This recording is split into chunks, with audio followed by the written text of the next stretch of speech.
சுற்றுவட்டார பகுதி மக்களுக்கு முக்கிய செய்தி. இந்த குழந்தை வெங்கடாம்பட்டி ட்ரஸ்ட் பக்கத்தில் இந்த 2 குழந்தையும் நிற்கா. ஊர் கடைன்னு மட்டும் சொல்லுறதுல யார் அப்பா அம்மா பேர் என்னன்னு சொல்ல மாட்டேங்குது. யாரோ விட்டுட்டு போயிட்டாங்க கூட, இந்த கடைன்னு சொல்லுவாங்க. அதனால் யாராவது பக்கத்து வீட்டு தெரிஞ்சவங்கன்னா உடனே கடையும் போலீஸ் ஸ்டேஷனுக்கு கால் பண்ணுங்கள்.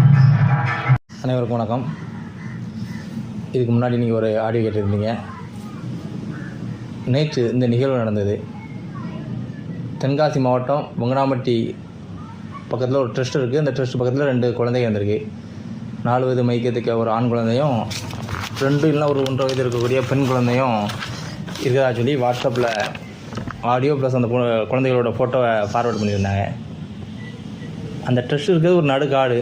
அந்த காட்டுக்குள்ளே இந்த 2 குழந்தைகளும் நின்று தவிச்சிட்டு இருந்திருக்கு. உடனே பக்கத்தில் வந்தவங்க பார்த்து ட்ரஸ்ட்டுக்கு தகவல் சொல்லியிருக்காங்க. ட்ரஸ்ட்டில் வந்தவங்களும் பார்த்து உடனே கடையம் காவல் நிலையத்துக்கு தகவல் சொல்லியிருக்காங்க. வந்து விசாரிக்கும்போது அந்த குழந்தைகளுக்கு எதுவுமே சொல்ல தெரியலை. அந்த குழந்தைகளுக்கு அப்பா அம்மா தாத்தா அப்படின்னு பையன் சொல்கிறான். அந்த பெண் குழந்தைக்கு எதுவுமே தெரியலை. கேட்கும்போது விசாரிக்கும்போது எதுவுமே சொல்ல முடியாத அளவுக்கு தான் அந்த குழந்தைகள் இருக்குது. அப்போ அந்த பெண் குழந்தைய எடுத்து ஒரு தாத்தா எடுத்து தோளில் படையும். பாவம் அந்த குழந்தை பசியில் இருந்தால் என்னன்னு தெரியல, தூங்கிட்டு. இந்த பையன் மட்டும் எதுவும் அறியாத பால்வடிந்த முகத்தோடு அந்த பையன் இருக்கான். அந்த பையனை பார்க்கறதுக்கே அவ்வளோ ஒரு கவலையாக இருக்குது. எப்படிப்பா வந்தேன், யார் கூப்பிட்டு வந்தான்னா எதுவுமே தெரில. அப்பா கூட வந்தேன். அதுக்கு மேலே அந்த பையன் சொன்ன வார்த்தை தான் கண்ணீர் வர வச்சுட்டு, அப்பா கூட வந்தேன், அப்பா இறக்கி விட்டாங்க, அப்பா நிற்பாங்கன்னு பார்த்தேன், முட்டிட்டு போயிட்டாங்க. எவ்வளோ பெரிய கல்லஞ்சம், எவ்வளோ கொடூரமான தந்தையாவாக இருந்தால் இங்கே வயநாட்டில் இயற்கையை அழிச்சிட்டு போகுது. குழந்தைகள் தாய் தந்தை இழந்துட்டு அனாதையாக அன்றைக்கி. ஆனால் இன்றைக்கி இருக்க குழந்தைய விட்டுட்டு போகிற அளவுக்கு என்ன நடந்தது அப்படின்னு கடையும் காவல் நிலையம் சார்பாக அந்த ஃபோட்டோ எல்லாம் ஃபார்வேர்ட் பண்ணாங்க. ஃபார்வேர்ட் பண்ணி விசாரிக்கும்போது தான் தெரியுது, கணவனுக்கும் மனைவிக்கும் சண்டை. 3 குழந்தைகள் இருந்திருக்கு.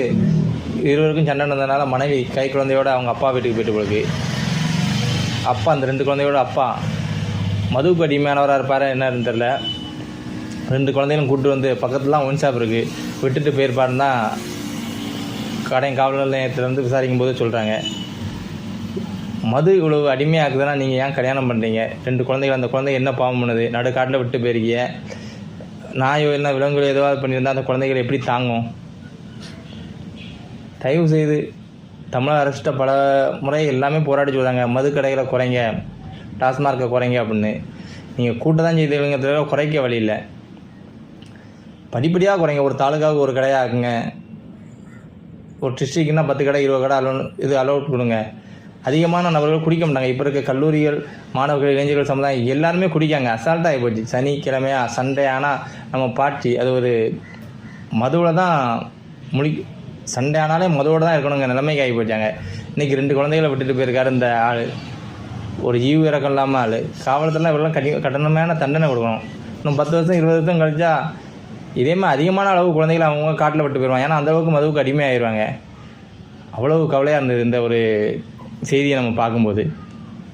அந்த குழந்தைகள் அந்த முகத்தை பார்த்தா கூட அந்த நாய் அவங்க அப்பா அந்த சித்த கூட அந்த அளவுக்கு அந்த மனம் வராது. காட்டில் விட்டு போயிருக்கு. அவ்வளோ அடிமையாகி போயிடுச்சு மதுவுக்கு. தயவு செய்து மதுவுக்கு அடிமையானால் நீங்கள் கல்யாணம் கட்டாங்க அப்படின்னா குழந்தைகளை பற்றிட்டாங்க. 3 குழந்தைகளை பற்றிட்டு 2 குழந்தைய போய் காட்டில் விட்டு போயிருக்க ஒரு மனசாட்சி இல்லையா? எனவே ஆண்டவன் தான் அருள் புரியணும். இப்போ இந்த குழந்தைகளை காவல்துறை விசாரித்ததில் தென்காசி மாவட்டம் கடையம் அருகிலுள்ள திருமலைபுரத்தை சார்ந்தவங்க தான் அப்பா அப்படின்னு காவல்துறை விசாரிச்சிருக்காங்க. காவல் நிலையத்துக்கு அவங்க தாத்தா அவங்க சித்தப்பாலாம் குழந்தைய கேட்டாங்க. நான் காவல்துறை அப்பா அம்மா வந்தால் தான் கொடுக்க முடியும்னு சொல்லி திருநெல்வேலி குழந்தைகள் சரணாலயத்தை பிள்ளைகளை ஒப்படைச்சதா தகவல் சொல்கிறாங்க. ஆண்டவன் இந்த பிள்ளைகளுக்கு நல்ல ஒரு ஆற்றலும் அறிவும் கொடுத்து நல்வாழ்வு வாழணும். அந்த பிள்ளை அவங்க அப்பா அம்மாவோட கூட சரணாலயத்தில் இருந்தாலே நல்லா தான் இருக்கும்னு நினைக்க தோணுது. நன்றி, வணக்கம்.